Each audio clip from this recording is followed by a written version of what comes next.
Mr. Colin Allred, Yes. thank you so much for doing this interview. We really appreciate it. You announced early this morning that you're exiting the U.S. Senate race. You're entering the race of Congressional District 33. Yeah. Tell us why.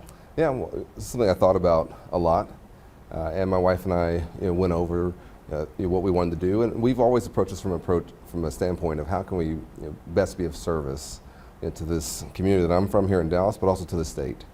And I felt strongly that kind of a brutal primary and a guaranteed runoff was not in the best interest of the state, but that what I could do would be to serve the city that I was born and raised in, that gave me a chance to play in the NFL, to become a civil rights lawyer, serve President Obama, to be in Congress. I could go back to Congress and serve there at a time when we're going to need our best players on the field and to put our strongest kind of voices out there, and that's what I want to be for us.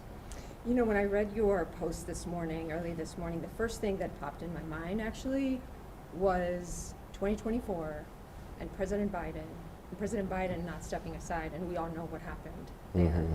And it got me to thinking, is this part of a bigger Democratic strategy, not to focus on the shiny office, the big office, but to focus on public service? I hope so. I think one of my strengths is my humility and the fact that I genuinely want to serve. And I ran for Congress in the district where I was born and raised back in 2018, even though it was a Republican district, because that's where I was from, and we flipped that seat. We were able to hold that seat. But I ran for Senate because I'm a fourth-generation Texan, and my boys are fifth-generation Texans. And I wanted to serve the state. And looking at this as it was developing, I did not feel that continuing a bruising primary would be in the best interest of the folks who come up to me and who tell me their stories, and who, within 10 seconds of meeting me, are sometimes crying as they're relating what they're going through in their lives. There's a responsibility that comes with that, and there's a trust there, and I take that very seriously. And so I want to serve in a different way and make sure that we fight against the president, who I think is violating the Constitution every single day, who's putting everything that we care about at risk, and we need to have strong voices in the Congress to do that, and that's what I want to be. Congresswoman Jasmine Crockett recently on MS Now said that if she were to run for U.S. Senate, that she would want to recruit candidates throughout Texas, in essence saying, I don't want to do this alone. We need candidates up and down the ticket. Is your decision part of that strategy? No, I wouldn't say so. I'm friends with Jasmine, and I knew her before we ever were in elected office, and I wish her well. But this was more about my approach to how I can best serve, and thinking that the process that we were likely going to go through with a runoff was not going to be in that interest. And so, and then the alternative, of course, was that I felt really strongly that I could be an important voice for Dallas at a time when we're losing representation, because Trump has now successfully gerrymandered this state and removed even more members of Congress who might represent this area. So my voice will be even more necessary at a time when we'll have to actually cover more ground in some ways, and be a voice for millions of Texans who won't have representation in Congress anymore, particularly black and brown communities. Now, you said that you know Congresswoman Crockett. She's making an announcement today. Do you have anything to share regarding that announcement? No, she's kept it under wraps, pretty well.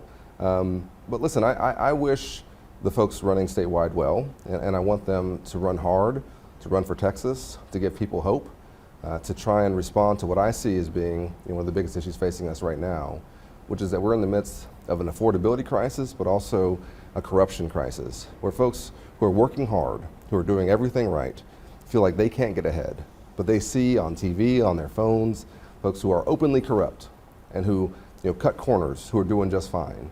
And that feeling that everything is upside down is one that I sensed all over our state.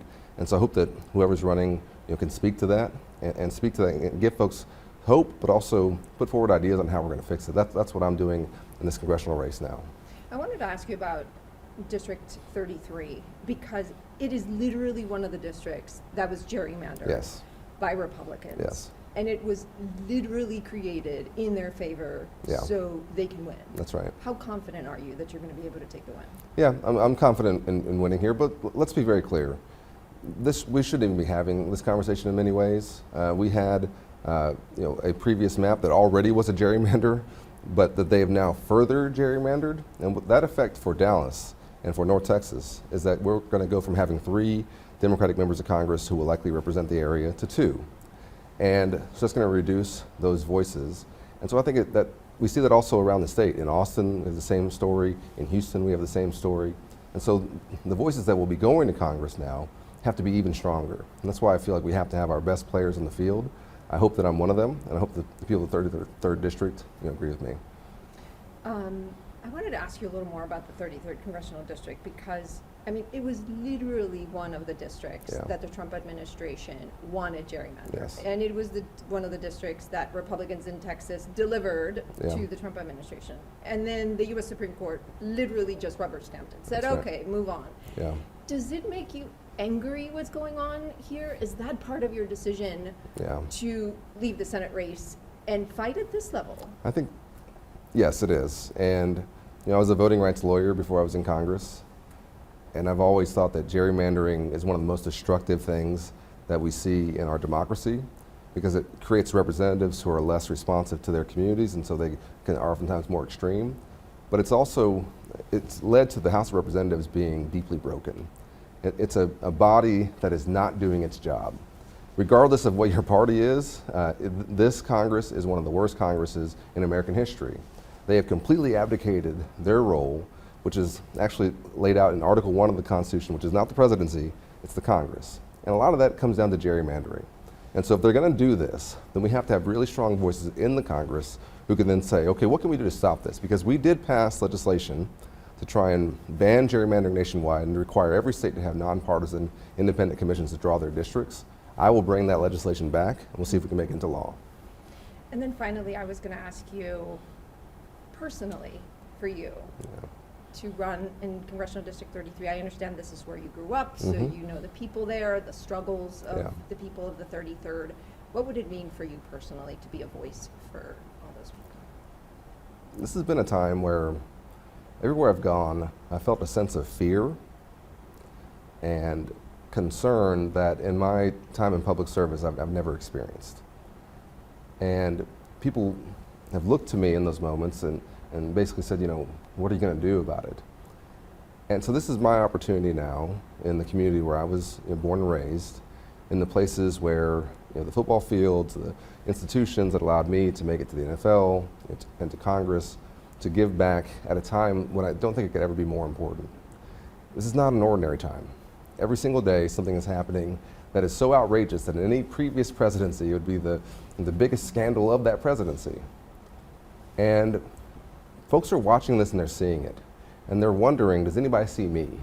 And I certainly do see the folks here in North Texas. I see the folks in the 33rd District. I want to serve them. I'm one of them. And this is going to be a fight. But I'm actually more optimistic in some ways from my experience of going around the state and talking to ordinary folks, knowing who we are and knowing this is not what folks want, and we can come back from this.